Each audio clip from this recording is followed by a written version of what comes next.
வாழ்க்கை என்னும் சமுத்திரத்தில் எதிர்நீச்சல் அடித்து உலகின் பார்வையை தங்கள் பக்கம் திரும்பிய சாதனையாளர்களை பற்றி நாம் காணலாம்.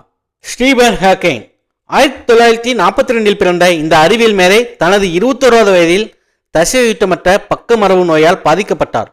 கை கால் முழுவதும் செயலிழந்து வீல் சேரிலேயே வாழ்க்கை கழிந்த போதும் இவரது மூளையின் செயல்பாடு சற்றும் ஓயவில்லை.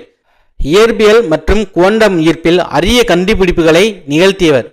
இவரது ஃப்ரீ ஹிஸ்டரி ஆஃப் டைம் என்ற புத்தகம் விற்பனையில் பல சாதனைகளை நிகழ்த்தியுள்ளது.